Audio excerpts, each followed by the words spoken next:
And now back to your regular programming. If you speak better to yourself. You showed up for like probably the dumbest conversation we've ever had on this show. Let's have that smile again. Tell me how that happens. Physically should not happen. Relax. If you say it Give me as well. 3 times a day, God will line it up. He's just an absolute hack, and he gets his ass kicked by the teammates every week. It's just terrible. Welcome back to Hack City. Joe DeLeone, Sean Anderson. Today we're going to be breaking down, more so Sean completely criticizing my pre-combine mock draft, 7 rounds. It was impossible to get through and to actually write the thing. I was going to discuss a little bit more on the Matthew Stafford situation with the LA Rams. And Sean has a nice top 30 quarterback list of all time. He wants my opinions on. And we've got a lot we got to get to today. The Steve Smith guy. We have an emergency down bad dudes. One of the most ridiculous and also exciting offseason. How would you describe that? Saga. Saga is the right word. That is the perfect saga. one. It was well, I don't know if it's ongoing. I think it's done. Oh, no, I think there's a lot of meat on this bone here. You think that there's more that's going to come out? How could there not be? I think Buddy crashed out, and he's not going to be discoverable for a little bit. He deleted his Twitter, so that's going to be tough. Oh, he did? Yes. What a loser. No, I'm having to put courtesy on the media elements as since deleted for a different show tomorrow. You're talking about it on another, on what I think you're talking about? Closing story, it should be. Oh, my God. Which it should be. It's circulating. And briefly, before we get into all the fun, I'd like to let everybody know about BetOnline, the world's most trusted betting platform, #1 source for online betting in 2025. You can always bet that if you are a football player, that trainers and band kids and everything else will make your life more exciting, and they are just as drama-filled as the athletes, as tying back into the Steve Smith situation. Oh. Yeah, there's no lack of excitement when it comes to football and all of its auxiliary elements, from every three-pointer to hat trick. BetOnline has you covered with odds, stats, and more for every game, every play, every win. Lost a ton of money on U.S. hockey, left with some absolute... Yeah, they screw. How are you going to leave Connor McDavid that wide open in front of the net? The best scorer in the world. He's just standing there. He's just chilling. You couldn't have given him a bigger lap. Yeah, I went 1-2 on the day on bets, but I went 4-1 on BetOnline over the weekend. I'm happy for you. I made a big brass clangers play on that U.S. game. Oh, Did not go out well. That was your mistake. Subsequently, trying to stratagem myself back at BetOnline. The game starts here. All right, thank you, Sean. I'm already going to start by kicking this over to you because I had a 7-round mock draft that I did through Pro Football Network. It's the second one that I've done with them. They shared a nice graphic with their mock draft simulator of my first-round picks. We don't need to go through any of the stuff beyond the first round because then we're like really getting into the minutia. I honestly believe, and it was a fun exercise to do the 7-rounder, but anyone who's projecting beyond that point, you're throwing darts. There's not like a total amount of consistency. There's a bunch of guys that are going to go undrafted that some people think will go drafted. A bunch of guys are going to go way sooner or later than you expect. One thing I did really find funny just generally about this exercise, Sean. Yeah. The response that you get from people whenever you do a mock draft, and especially when I did a 7-round one, was interesting. The just general outrage that you get from NFL fans that are pissed off by hypotheticals. That is shocking. I always laugh over this. I think it's always an entertaining part of the pre-draft process. It's like, man, like, why are you getting so worked up over this? I had one guy from England who was shitting on my Arizona Cardinals picks, and I held restraint because I always decide it's not worth getting in with a guy that's got 100 followers because I just look like a jaded asshole. But I almost said back to him, have you even seen a football game in person and you have a problem with my picks? I understand that. I think, well, you did 7 rounds of full analysis, and you didn't just skimp out and do 1 to 3 rounds of analysis. No, it's 3 rounds of analysis and then 7. Do you know how long that would have taken me? Do you know how long it took me to do 3 rounds of analysis and 256 picks? You give me shit for that? 2 to 5 sentences per. It's my favorite bit that draft guys do at this point in the cycle. You're all on the same internal clock, pre-combine. Pre all everything else following the combine, you're testing the waters. You're not trying to throw a bunch of darts, put a bunch of effort into 4 through 7 when you don't know in a couple weeks whether or not those guys are even going to be draftable. What is this? It's just a little trait that I've noticed from as the mayor of NFL Draft Twitter. I've noticed that some of my guys, the least active mayor of NFL Twitter, yeah, as you claim. That's where I'm at, and I understand that people are going to be obviously looking deeper as it grows closer, but I think 3 rounds full analysis mid-February. Yeah, it's a good day's work, and this first round. I'm being serious. The tone. I'm sorry if my tone. tone. I'm not trying to tone Asshole. you here.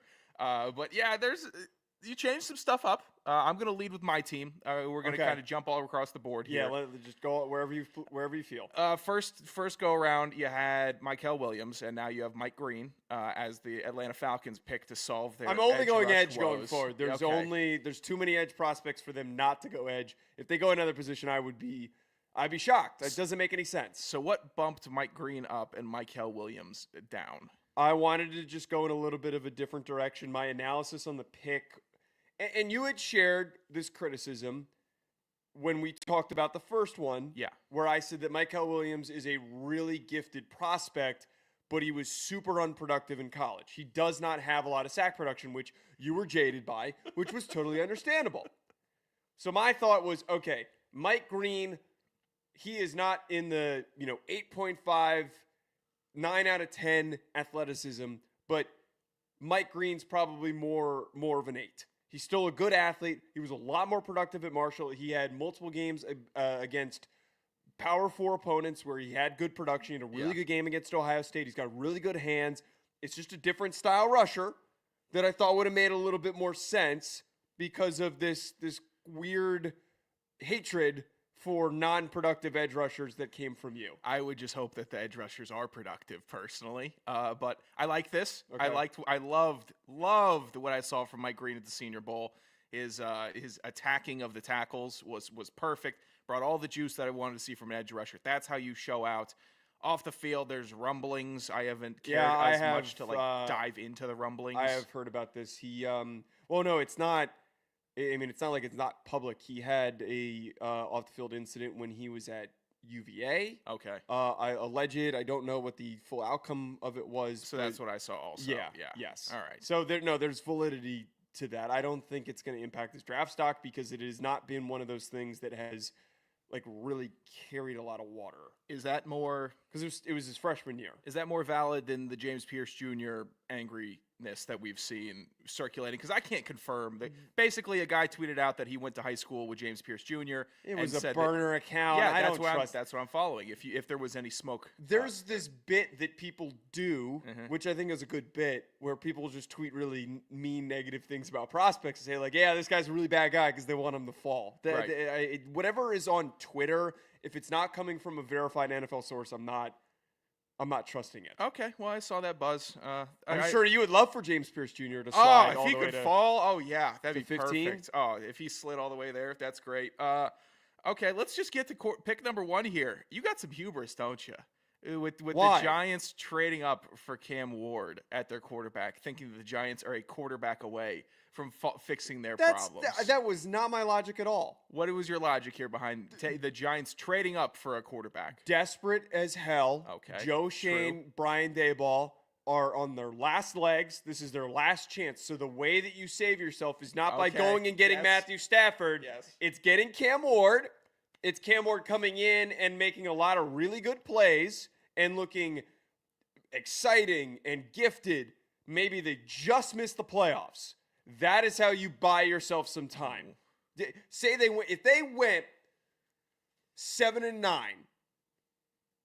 or no, wait, 7-10. 7-10. Sorry, yeah. I forget how many games are played now. We got 17 with 18. If they went 8-9, yeah, and Cam Ward was leading the offensive rookie of the year discussion, I think that they would both save their jobs. So that's why you trade up. The trade package was for this year's second and next year's second, and then swapping picks at 1 and 3, which is pretty standard. I looked up and kind of looked into if someone was only moving a couple spots to move up to 1 and you're only moving back to 3, how does that really impact the draft compensation? It's not It doesn't. You don't even need to send a future first to move up that just a couple of spots. I gotcha. I figured you guys were going to go with another bridge guy for another year and try to actually No, I hope not. make the trenches better, which you need somehow still, which is shocking. And then I guess Tennessee's not getting the quarterback first round. Travis Hunter at 3. Who is their quarterback next year? Are they picking up Rodgers? I feel like they would be a free agent team. That was kind of my logic with. That's fair. I'm not with picking. this. I'm not picking on that pick. I'm Okay. just working through it here mentally. The Colts. Let's jump to them. 14. You have them taking Tyler Warren from Penn State. I got a lot of pushback on this one. You should. Why? Because a tight end like Tyler Warren is a luxury selection, and the Colts They have a good roster. They have a much bigger issue, and I think that they. Okay, the bigger issue is Anthony Richardson playing like shit and Yes. being unhealthy. How do you fix that? You get him another player to throw the ball to. I would hope that they would work offensive line draft, work defensive line draft in the trenches. Their O-line is not. They're not. It's not a bad O line. It's not the Giants' 28th in pressure rate. Give a rookie quarterback that. I thought about it, and it just doesn't make like a ton of sense for me because I think most spots on their offensive line, it's relatively secure. It's not great, but they have a decent offensive line. I don't hate it. It's just not the first thing I would address in Indy. Do I love it? I'm going to love a lot of places that you put Tyler Warren in the draft cycle. Okay. I will. He's a very good player, very good tight end. He seems like a guy that would add at just about any spot opposed to detract. So it's going to be a safe pick anywhere. But I think that Indy has bigger fish to fry than getting a tight end in the first round. They need to actually protect Anthony Richardson and see if he's worth investing in a whole bunch of talent on the outside. Yeah. I didn't think that their offensive line was so weak last year, though.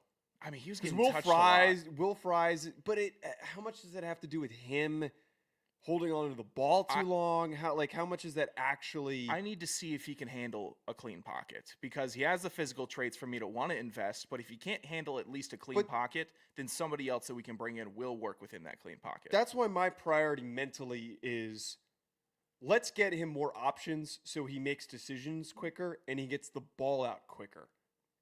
Because Will Fries is a good guard and he's going to be a free agent this upcoming year. He's not elite, but he's going to be one of the most highly sought after guard free agents. Braden Smith's a good tackle. Bernard Raymond's a good tackle. Quentin Nelson we know is fantastic. He's a dude, yeah. So who am I taking if I'm drafting another offensive lineman? I'm doing it in like the third round. I'm not doing it in the first round. Then maybe we go defensive. The receiver line. room's pretty good too. I think you work within the trenches. So you were making a bunch of good points for Richardson, but if Gavin sent the most. That is a problematic pitch. Tyler Warren and Kyle Pitts with the. Did you see some guy? It was some PFF fantasy show. They did their typical batshit quote graphic thing, and it was draft Kyle Pitts early this year. Yes. It's way How many times are we going to keep doing that? It's way too early to be talking about drafting Kyle Pitts in fantasy. And I understand it's February. Yeah, and we're in February and we're already putting that on people. And I just got out. I just got out of the Kyle Pitts whirlpool where I'm just constantly being surrounded by suck. And now I'm out of it and we can start thinking about golf and not Kyle Pitts and not Atlanta's offense. But now in February, people got to start making me depressed, starting to be getting the thought of if this guy truly was a bustaroo and if we're going to have to completely reset at another position, or if maybe Michael Penix Jr. could completely resuscitate him, bring me life. It's too stressful. I'm trying to save that for September and onward, not in February. That can't be taking place. Another point for your mock draft, Joe. Love what you do with Dallas. You're keeping it simple. I did this last time. I'm probably going to do it every single time. I'll keep liking this pick. Gene-T to Dallas solves a lot of their issues, makes their offense better, more dynamic, someone to focus on other than Dak Prescott. Also love Miami getting an offensive lineman in the first round. Smart play. Yeah. Like it. That one has they to need be. They need some type better. of structure. Because, I'm blanking on oh my God. The kid out of USC that they drafted in the first round, Austin Jackson. Why am I? No. Oh, it sounds familiar. No, I'm saying it wrong. God, my ball knowledge is awful. I woke up too early today to remember his name. but their offensive line has been incredibly underwhelming. It has not been good. They don't have any good tackles. It was Austin Jackson. It was Austin Look Jackson. at you go. Yeah. I mean, that's not an impressive pull. That's actually He was a less guard playing impressive. right tackle I last was year. Yeah, I was not. He's not a good player. Their entire offensive line is below average. So Josh Simmons to me feels like that would be an immediate plug-in starter. He's my number one tackle in this class, but the injury he suffered I think is going to hurt him through this process. He's probably not going to be the first tackle selected. Give me one more point before we jump to talking Stafford. You know what? You deviated on one that I loved in the first mock draft. This one bummed me out. That was Chargers going away from tight end and going to wide receiver. Well, they were both off the board. What am I supposed to reach on? I don't know. I'm not taking Harold Fannin or Elijah Arroyo in the first round. I gotcha, but I really enjoyed the thought of Loveland going to Los Angeles. And I think if this was presented, I would hope that the Chargers would trade up to 20 to get him and keep that away from an in-division rival in Denver where you have him going. You're also a sicko for giving the Eagles a stud. Princely Umami Yeah, on? you're a sicko because I what? know there's effort Okay. value stuff and there's sometimes he's got it, sometimes he Yes. doesn't, but the raw potential is there. He's just a mammoth of muscle and strength and explosiveness. It's just a sicko pick for the Eagles, and it would be so Eagles for them to just add another guy like this. So two things there with the 2 points you just brought up. Princely Umami was really, when I was thinking that one through, all I could think about was who's a guy that after the draft, the first round ends, we're just sitting there going, what the shit? Yeah. How did that guy end up on the Eagles? And after his rookie season, he'll end up with like 8 sacks, and we'll be talking about how Princely Umami-Ellen's one of the next edge rushers up. Josh Sweat's going to be a free agent. There is no reason for them to re-sign him because of the amount of money it would take to re-sign him with the amount of good edge prospects in this class. Yeah. If Umami-Ellen's not on the board, there are plenty of options that they could still turn to at the back end of the first round. He fits exactly what the Eagles look for, though. These uber athletic, super juiced up guys that have ridiculous bend. Maybe they're not all the way there. Like Nolan Smith, wasn't totally all the way there at Georgia, and he was banged up, and he just didn't have a ton of sack production. Sure. But eventually he was going to work because you surround him by a bunch of other elite athletes. That is one of the most problematic picks in there. The Tetairoa McMillan one, I'm surprised by. That was one of the ones that was definitely the most surprised by the fake outrage because a lot of people, they don't know how good or bad Tetairoa McMillan is. I don't think a lot of people realize how much of a gamble it is to draft one of these contested catch point guys. The list of those guys that have the same amount of contested catch rate as he does that have succeeded in the NFL, it's minuscule. Like N'Keal Harry and J.J. Arcega-Whiteside are in the same sentence as him in terms of his contested catch rate in college. That's not good. They got some raw deals. I would say so. But if for the fake outrage for him, if the Chargers, and he's also, by the way, he's not going to the Steelers. They have Pickens already. Yeah, it's the same profile. If the Chargers could turn McMillan into Vincent Jackson 2.0 and just have him be their big athletic wideout, that works. I think there's also some old hurt from their previous big freak on the outside in Mike Williams and how you saw the flashes, but it never all came together, and then he got shipped off. He was an injury thing, though. Oh, but when he was on, man, it was Mike with the Mike Williams show. So I understand that they're seeing the compact wideout options that they have currently, and don't know if they want to go back into that jump ball era. Yeah. But I don't see how having some different levels on the outside that a defense would have to prepare for would hurt the Chargers. Yeah, well, the outrage wasn't towards the Chargers making that pick. It was people were like what? Like you're out of your mind thinking he's going to fall all the way to 22. The receivers in this class aren't that good. Oh, yeah, If anything, I think it's more or less ball knowing that people keep suggesting that Tetairoa McMillan is going to be a top 10 pick. Yeah, there's not some big LSU guy from wide receiver U to go out and steal the show. It's not going to happen this year. All right, Sean, let's jump to talking about Matthew Stafford. On Saturday, I believe it was Saturday morning, there was an update regarding the Matthew Stafford situation. Originally, it was all rumor, it was all buzz that Matthew Stafford was going to get traded from the LA Rams. Tom Pelissero, when he was on the Rich Eisen show, shared that it was going to be the Rams were going to allow Stafford and his agent to see what the market would be for other teams to acquire him for a new deal. He did go on, and this was the part that was left out in every social post. Pelissero did note that the priority is for Stafford to be back with LA in 2025. And the talks will provide an avenue for the Rams to determine what his value is within the NFL right now. So essentially, it's not, hey, go talk to these teams to seek a trade. It's go talk to these teams and see if they would trade something ridiculous for you. Mm-hmm. And then one, are we willing to pay you an enormous contract if they're going to offer you a contract extension? And, two, is this worth us trying to figure this thing out and get this to work? If, though, I would just like to talk best and worst options here for Matthew Stafford. If this trade does come to fruition, what would you say is the best and the worst for him to go to? Worst spot, Las Vegas Raiders. They're going to remain my worst quarterback destination for the offseason, especially seeing that Devontae Adams is not opposed to sticking with the Jets, which I think broke today. That makes them more valuable as a trade destination having that, whereas you go to the Raiders, you have Brock Bowers, super talented tight end, and then you have Jacoby Myers, no running backs, offensive line that has exceeded expectations but still done very poorly.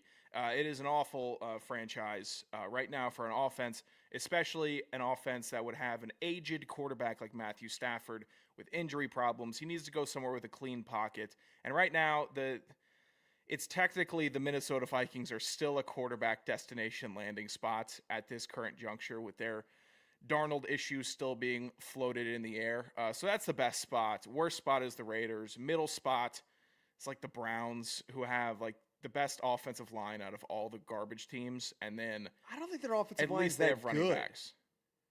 I don't know if it's not that good, but it's better than the Giants' offensive line, at least in pressure rate. It's better than the awful big pressure rate guy today. You got a lot of pressure rate notes. They don't take a lot of stats for offensive linemen or offensive lines as general. Pressure rate's one of the big ones. I mean, it's the easiest one to turn to. So I question the Browns because personally, I think that the Browns would be the worst spot for him to go to. If I'm Matthew Stafford, why the hell would I want to go to the Browns? You play in a cold-ass stadium on a team that's never been good, that's got a bunch of money committed to a pervert. Yeah. And you have very little that they can go out and spend on bringing in new receivers to maybe building a little bit more around him. They're listed right now on BetOnline 18-1 odds. They're pretty far down the list, but they are a team that needs a quarterback. That's 1,000%, like without a doubt, worst. Tied with it is the Saints, who's also at 12-1. I like Judy. I like Njoku. I think that those two with Stafford. Praying for those guys. They would be better. I know. I'm with you. I've been praying for it for a while, hoping that they get somebody like Matthew Stafford to give him a nice little swans. Give them a nice couple years while he is exiting the NFL. That is Swan Song. You didn't want to go with Swan Song? You know what? I didn't think the third shot was really gonna. I didn't think I was gonna nail it. I lost all confidence in that, so I bailed. Oh God. The best for me, Sean, would be him ending up with the Steelers at 9-1 odds. They have the best defense. They were a playoff team this past year. They played like shit in the playoffs. Oh yeah.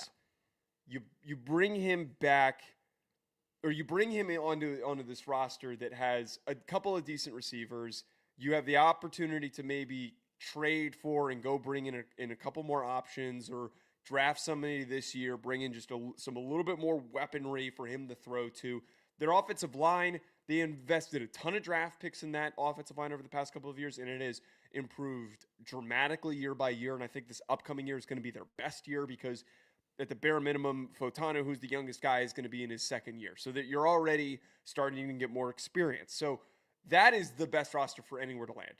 I don't understand why the Steelers are not getting talked about enough just generally as the, without a doubt, de facto best destination for a quarterback to land in. If I'm a free agent or I'm a quarterback who's on the trade market, the first place that I'm trying to push for is to end up in Pittsburgh. It would be. I still don't know who they're keeping. I don't know if they're going to keep Fields. If they keep Fields, then yeah, you're probably going to go and start over Justin Fields. If they keep Wilson, we're going to have the same weirdness that we had this year. It'll probably still be some weird competition If I was a Steelers fan and Matt Stafford and Russell Wilson were competing in my Wait, you think number that they one, would bring back? I don't know. Why are they He's on still a 1-year deal? Why are they still floating it around? Why? Have Well, we I think not if you heard- go and get Stafford, I think he's donezo. yeah, I would say so. But they had Justin Fields and they also brought in Russell Wilson. I don't think So that they would do that. They did a lot of weirdness last year, Joe. I'm not ruling them out. I have to see what their plans are, but yeah, it is kind of the de facto best destination, I'd say. You have at least, I don't know what you have on that offense. You're right. They need something else. Pickens is too much of a head case to be a leader on offense, and the running backs like Najee Harris, you have to cut the cord as soon as you can, right? Like he can't get extended by the Steelers with the lack of actual valuable production for the running back position that he has had. Najee Harris is, I think, like one of the bigger debate points for the Steelers this offseason because he's a good running back, but his production wasn't there over the past couple of years. It seems like that they're better off not going with like a big dog primary running back, and they just need to go with a couple of rotational type of guys that they can turn to. I don't know what they end up doing there with Harris, but it's a mess. That Steelers team is quietly a mess. But I wouldn't classify it as a mess, though. Why do you think it's a mess? Because they should be better, and they're not. But okay, there is a clear, blatant answer for why they haven't been good. They went from Ben Roethlisberger to Kenny Shit Pickett to. You keep trashing Pickett, and then He's after awful. the show, He's awful. You walk back, you're like, that guy I trained with. Is he? You think he's gonna No, get no. To be more specific, his quarterback coach operates out of the gym that I used to do all of my training at in college when I used to work out in college. And also, Kenny Pickett trained at the same gym as me. So I have never interacted with him. I've been in the same room as him from a distance.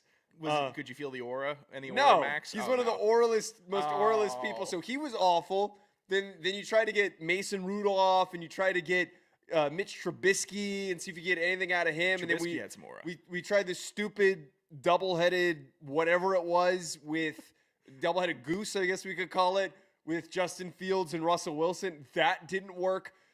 The answer for their lack of success has been that they not only don't have a good quarterback, they don't have an alpha quarterback. That's Stafford. Stafford's the alpha quarterback.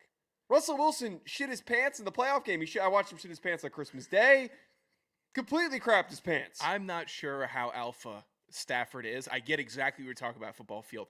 But Stafford also has got his wife going on a bunch of podcasts talking about we're dying to get out of LA. We're open to more adventure outside of the park. So that is. Could you imagine trying to get that's not really alpha. to Pittsburgh? Yeah, I know it's tough, and I know that the Stafford family, if I was trying to reestablish the power dynamic in that relationship, I'd say we're going to Pittsburgh. You wanna start looking around for new houses? We ain't going to New York. We're going to Pittsburgh. Pittsburgh's a great city, I've heard. I've never been. No, it's awesome. Pittsburgh, first time you drive out of that mountain and see the city, it knocked my dick off a little bit. I was rolling up there for some funeral service. And I saw the city. Oh, it was in this crazy ass church, in this Orthodox church. I was sitting down. They were shaking sage. Everybody was chanting. You have family members in Pittsburgh, right? Yeah. Okay. Yeah. It was best olives I've ever eaten in the back of that church. It was crazy times. No, I don't know what Stafford's gonna do. I don't know if he's got got to bring up the damn olives, by the way. pimp hand to really go wherever he wants. So you think that he might be that's a checking crazy away thing at to home say, by the way. base. You think that his wife? I can't believe you just said that. Yeah, his wife, you know what? That rolled off the tongue. Obviously, a little too easy. Yeah. Hand up. You think his wife's gonna have that much say where he goes? I think he's staying in LA. I still really think I do. I think this is a whole bunch of nothing.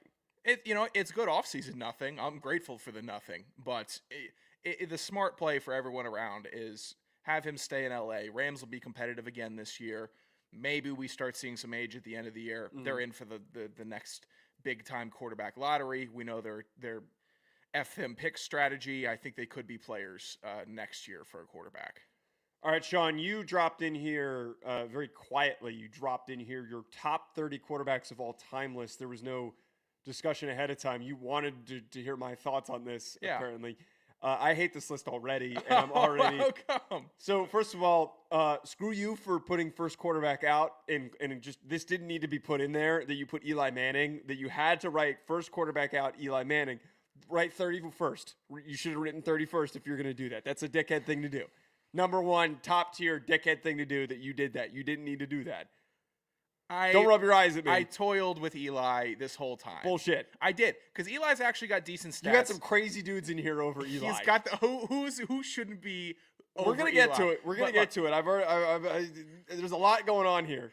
I was a little bit sick of the Eli narrative recently, and I'm a little disappointed with his career has gone since football has ended. But that shouldn't play a part in it. He had good stats. He had really good, obviously, playoff success.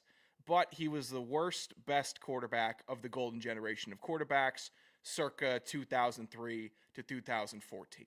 So if you're the worst in that group, and I'm including a lot from that group, you can't be included. Yeah, but you did. But then don't include him. My problem with you is that you wrote first quarterback out to point out that Eli Manning didn't make the list. Well, yeah. I don't actually have that much problem with him not making the list, but you didn't need to make the point of saying, like, hey, he didn't get in here. I want, normally if I see a top 10, 30 list, I want to see who was the next person out. I didn't want to have a whole bubble section, because then I would have involved Namath, that old creep, and I would have had to involve a whole bunch of other people I left off. Dan Fouts, he would have been in that list. Like, it just would have started going way too long of the quarterbacks that were left off. So I just needed the one off.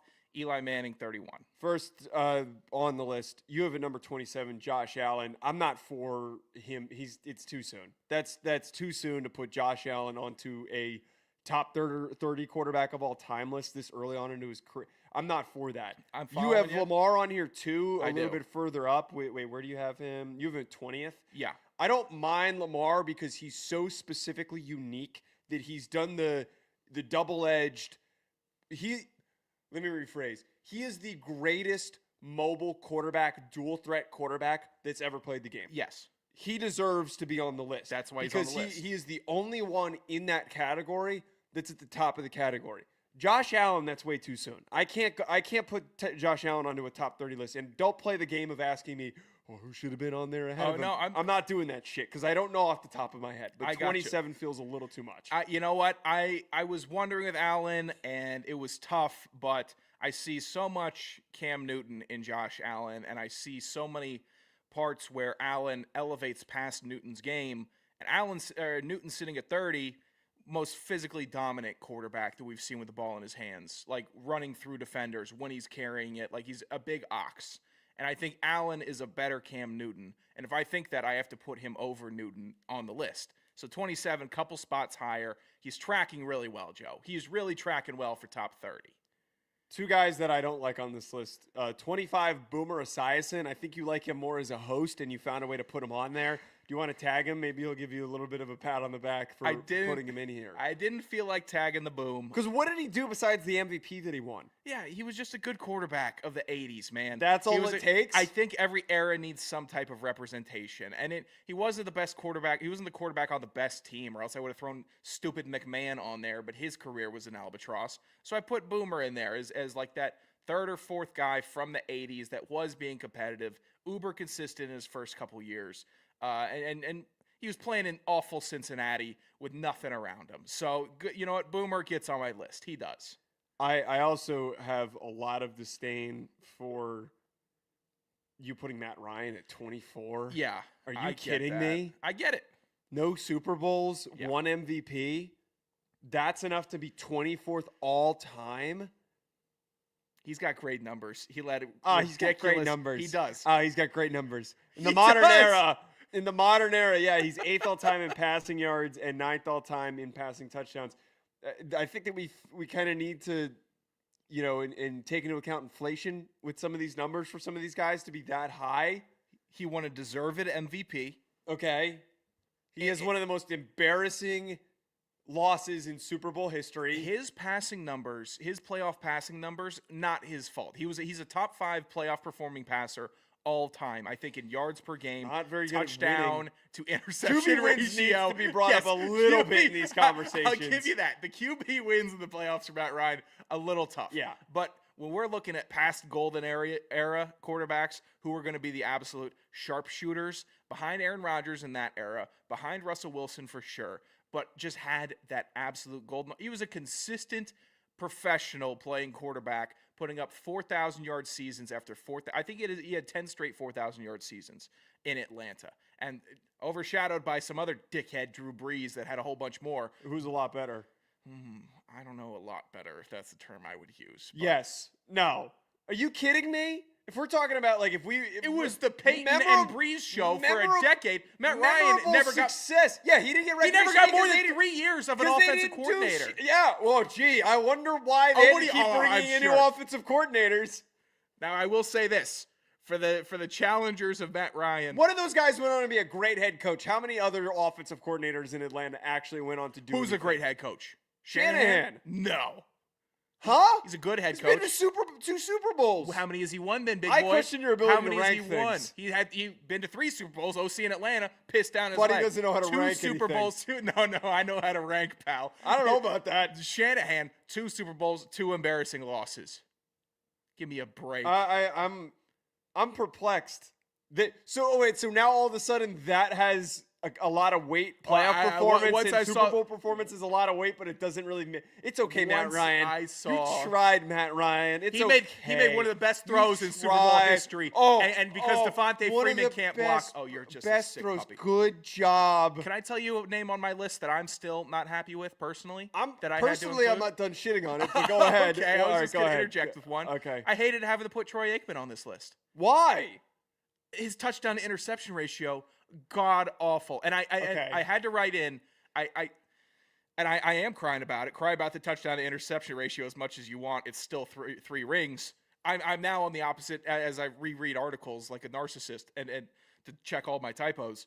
I read that and I thought Troy Aikman's such a dickhead quarterback because he just threw picks all over the place. He had great teams assembled around him, got 3 rings, and he managed. He did manage though, but that was a quarterback that I had to include. A little bit more than manage though. He does. This was one that felt like a necessity to include. He does get a little bit overhyped in the grand scheme of conversations of like how good he actually was for his team. He was on an elite roster for a really long time. That was why the Cowboys were so good. It's just like the Jalen Hurts conversation that I'm frustrated by. Jalen Hurts, great quarterback. He's probably going to go on to be one of the greatest quarterbacks, one of the better quarterbacks of all time, top 50. He'll probably get an opportunity to be considered for the Hall of Fame if they win more than 1 Super Bowl. But is he the reason for their Super Bowl success? No. Troy Aikman's the same thing. He has had long enough success, though, that he deserves to be top 30. I agree that he deserves to be top 30. It was just one that felt like it was more forced upon me to include than something that I was like really sticking my stake in the ground for. All right, the last one that I have Peyton Manning's not number 2. Are you kidding me? Peyton Manning at number 2 when it should be Brady, Mahomes, Montana. Are you kidding me? What are you talking about? Montana is one of the greatest playoff quarterbacks of all time. Yeah, I agree. Actually, he is the second greatest playoff quarterback of all time next to Tom Brady, right behind Tom Brady. Love it. Montana 4. Great quarterback. No, I don't like the way that you're framing that. Montana also great, overcame great early obstacles What? coming out of that awful school that he went to, making something out of himself in the National Football League. I can't believe you right now. This is some crazy shit that you're saying. The way that you're just kind of great quarterback. Yeah, he was pretty good. Peyton Manning, who won 1 Super Bowl. Peyton Manning won 2 Super Bowls. 2 Super Bowls. And also, I genuinely don't think Tom Brady's as great as he is if Peyton Manning wasn't always there pushing him farther, knowing that guy was in Indianapolis, knowing that guy was in Denver, going after his ass. Tom Brady had to tap into a next the Cowboys weren't hunting and the Giants weren't hunting after the 49ers and Joe Montana. I'm telling you, Manning, different. He was an absolute supreme quarterback. Every aspect of quarterbacking. You think Mahomes genuinely could go up, call every single play for a full game like Manning could? For a full game? Probably not, but they're different types. But Manning couldn't make half of the throws. He couldn't make half the throws that Mahomes can make. I think we're reflecting back on the hobbled Manning in his final year, but prime Manning was making every single throw. He wasn't No. That guy wasn't missing. He was one of the last of the statuesque quarterbacks that led franchises for a very long time. Oh, yeah. He was not thrown on the run, manipulating arm angles and making really difficult. He's not doing the no-look passes. You didn't need him to because every pass that he had in the pocket was perfect. Mahomes definitely needs to be higher than Peyton Manning. No. The trajectory that Mahomes is on already. There's levels of quarterbacking, and Mahomes. Yeah, there's levels of Peyton Manning, great quarterback for all time. Patrick Mahomes already passed most of his. He's far better performances on a year-by-year basis for me that he's already shown. Manning's got 5 MVPs, pal.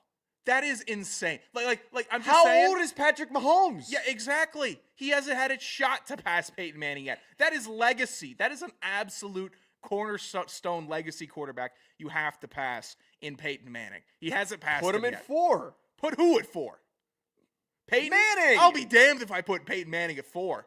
Maybe the most brilliant quarterback that we've ever seen in the NFL. Mahomes already has 2 MVPs, Yes. and he already has 3 Super Bowls. He's already passed him in that category. Yeah, I got His you. playoff performances are significantly better.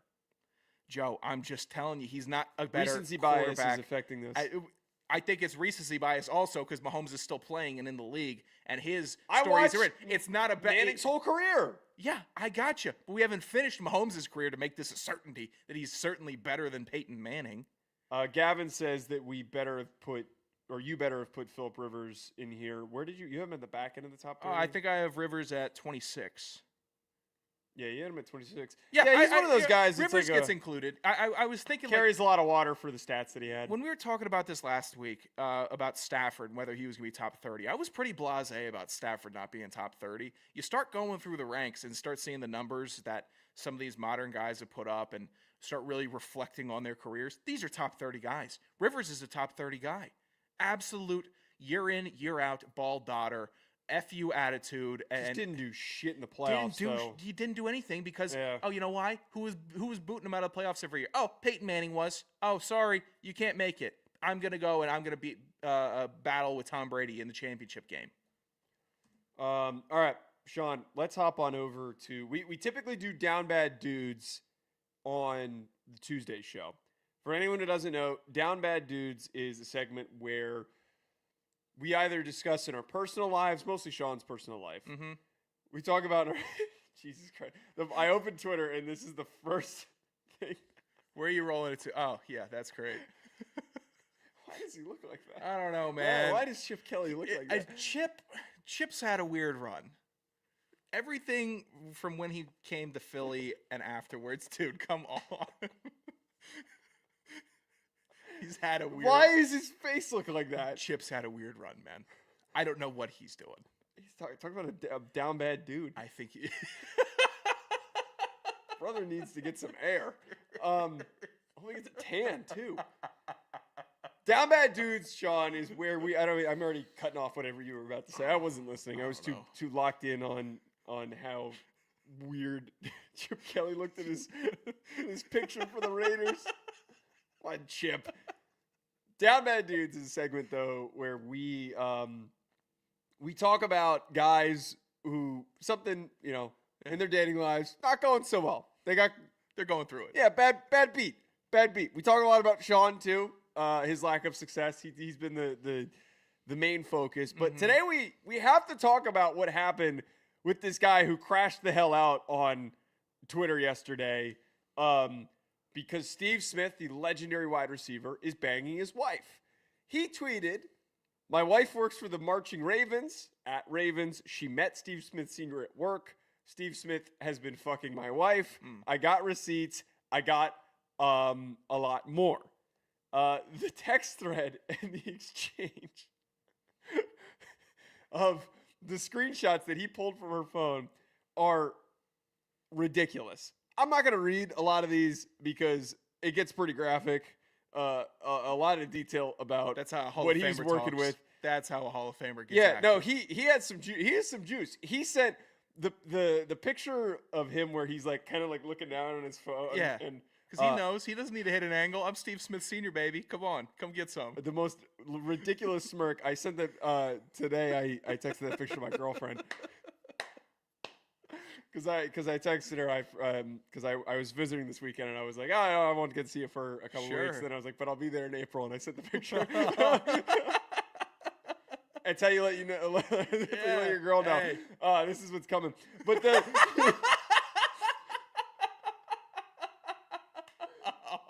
that sounded a lot worse. That sounded a lot worse than it needed. Guy. Hey, bad bit. You get ready. All right. He also hacked into her Facebook account and started posting all of the screenshots on Facebook under her account. The one damning message, or not the damning one, the funny message that everyone keeps talking about, that really ruined it for him, this guy who posted the screenshot, was she said to Steve Smith, "Deep is an understatement. It felt like you were going to rearrange my IUD. You were so deep." It's a Hall of Famer. There's two parts about this that we got to talk about. Mm-hmm. You don't. If this was happening to me, you don't broadcast it, man. You know, you. If your wife is texting that to another man, and a man as public as this, that it's going to get picked up immediately. Everybody's going to start talking about it. If she's texting it, that means you're not doing that for her. You're not rearranging the IUD. That's not happening. Rearranging the IUD. You're not touching the IUD. No. No. It's never got brought up. That's the one problem. The second is, why did he tag TaylorMade Golf and Yeti coolers? I think he was trying to get a sponsorship. Here's what I love about the crash out. All right? What? Do you remember? He knew it was going to get run. He knew, so he wanted to get some exposure, maybe become the next Yeti I think athlete. it was a call for help. I think it was he needed them to help him. Hey, by the way, Yeti cooler's not releasing a statement on this bullshit, but continue what you're saying. This is how you're supposed to do it, honestly. Do you recall when we were discussing the fine gentleman who got cucked by Jeff Bezos and went to LinkedIn and talked about how he could grow and learn from it, and gave his, how to maximize shareholder value after getting cheated on by my wife. This guy said, F everybody. I'm going to tag the accounts that I want. I'm going to tag all the problematic people. I'm tagging the NFL because I'm sure they're going to repost it. But, he was a genius. Tagging Antonio Brown, first tag, yeah. And I want Antonio Brown getting this circulated. I want people that are going to get some conversation about my wife going and getting some from Steve Smith. I want that moving. So he tagged the market movers. TaylorMade Golf, Yeti coolers, Antonio Brown. That's what he did. I really don't think that he was doing that because he thought, hey, I'm going to get something out of this, because he took down his account. Mm-hmm. I think it was, I think he was I trust bullied. Yeti coolers. They're going to say, it's like the, never mind, I had a really dumb reference point, but I think that he thought they were his saviors, that they were going to save him. The angle that you kind of, hey pal, you want a driver? Is that what he's going to start this happen to you? You want a new golf bag? Maybe. AB, by the way, completely roasted the guy, which was great. I don't know what he thought was going to happen with AB. I'm sure AB did this a couple times. Probably. Yeah. There's one thing that you just brought up there, though. Well, before I get to that, one, I mean, Steve Smith Sr. stock up. Even the phone call that he posted with him, what's Steve Smith Sr. supposed to say?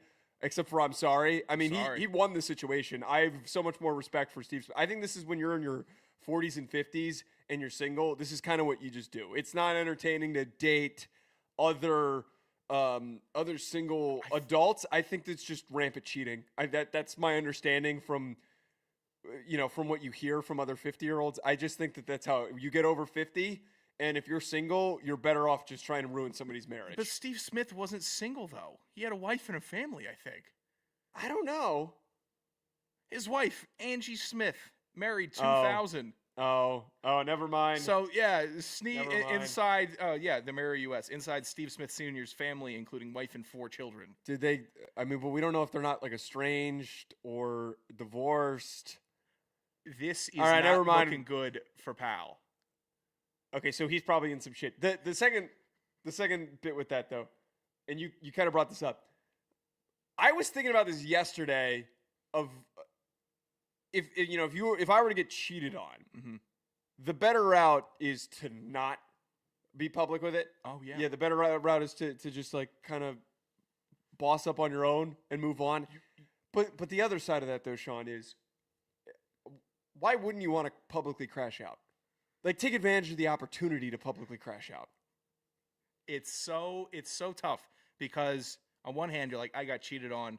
I'm kind of a punk. Ball up top. Ball up top. Jesus, can't believe this happened.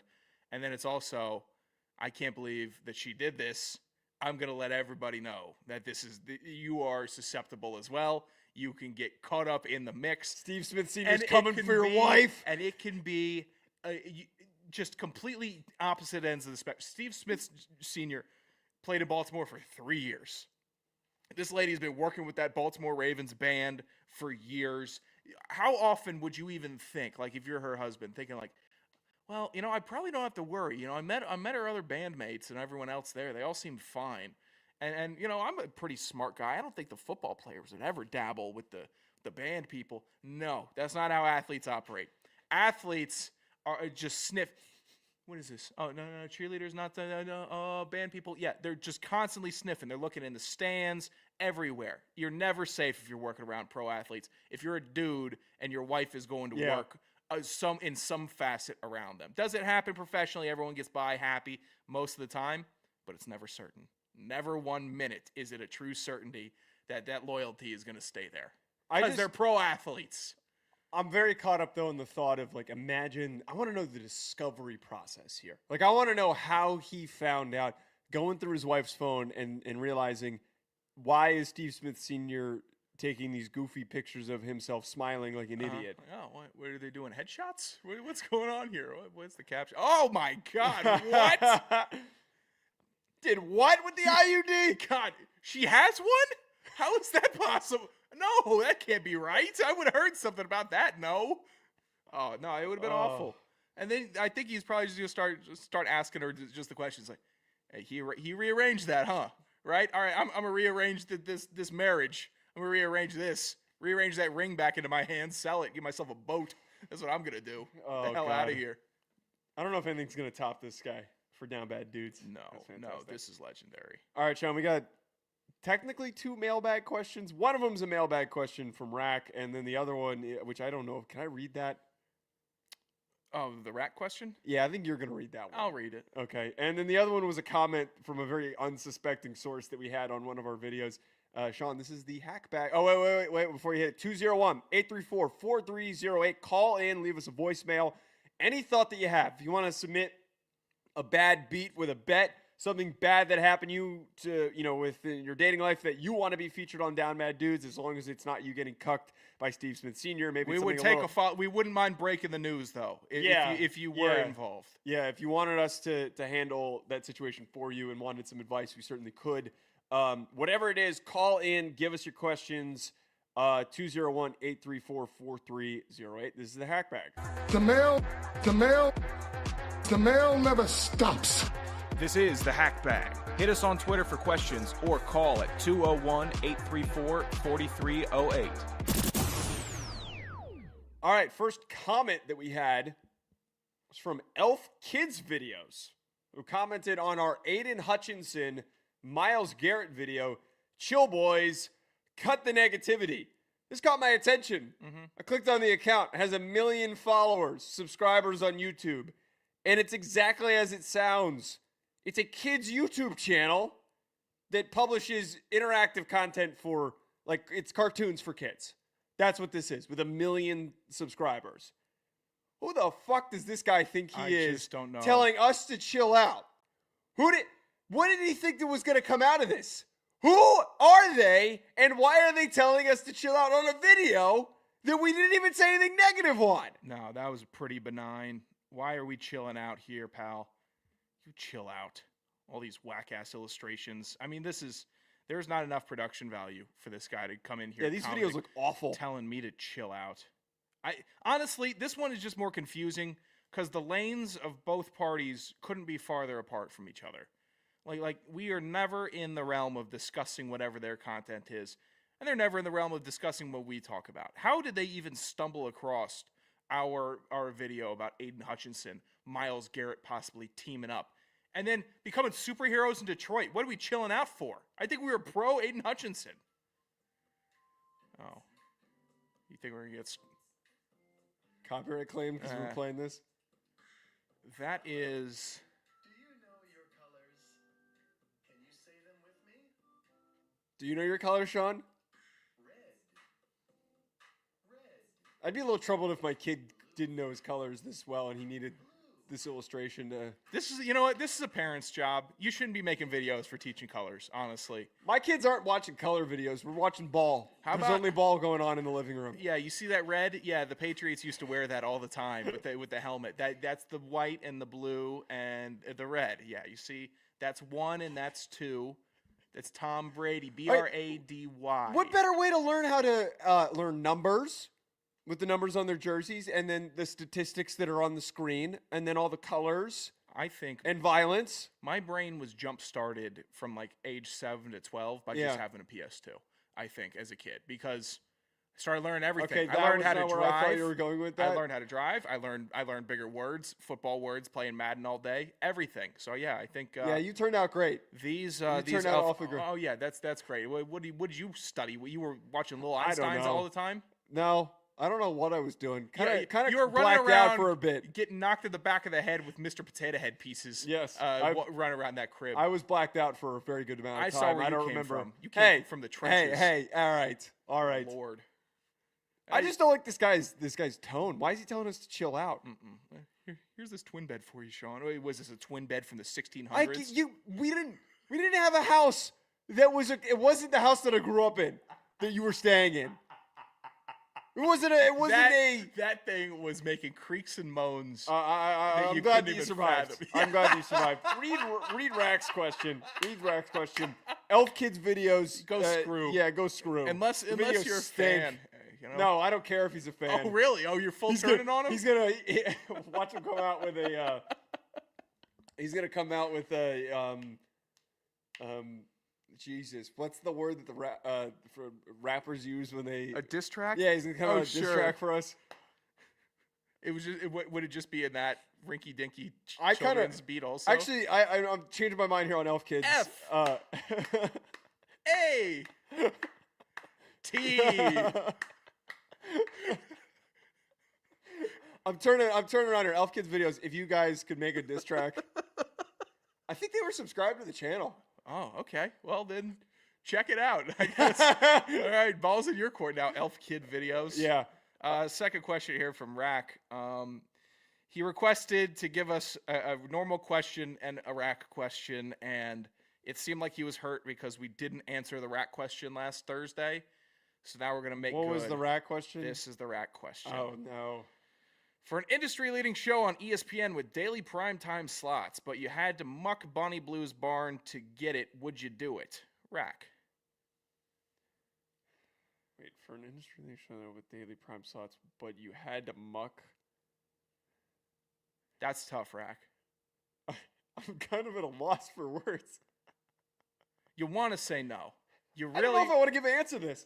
I don't know if I want to give an answer to this. You really want to say no? You answer it. I'm good. I'm Rack. I'm sorry. We read the question. That's the most that you're getting out of this. Well, let's just take some stock right now. Career trajectory. If I could. I would almost argue answering the question might negatively impact. Oh, you think this would turn off prospective employers down the road? I have no idea. Well, I mean, considering... you know what, Rack? I think I would. I think I'd dive in. Considering Biz on Spittin' Chicklets, like he claims that Bonnie's the love of his life, I think he'd be fine answering this. I think, because I'm as successful and charismatic and had the professional sports career as him. Yeah, I'm sure. He wasn't very good in the NHL. Was he in the NHL? Yes, he was. Oh, I wasn't any good in the NFL. Oh, no, I didn't even make it. Awesome. Basically barely made it to college. Give me a break. Yeah, Rack. Taking stock now. I think there's a good shot. I take you up on that offer. For that slot, come on. Can't do any worse. Call in next time, 201-834. I just made up a bunch of numbers. 201-834-4308. Thanks, everybody, for tuning in. We're going to be back on Tuesday at 4 p.m. Eastern Time at Joe DeLeone at Sanderson Radio at Hack City Pod. We will talk to you later.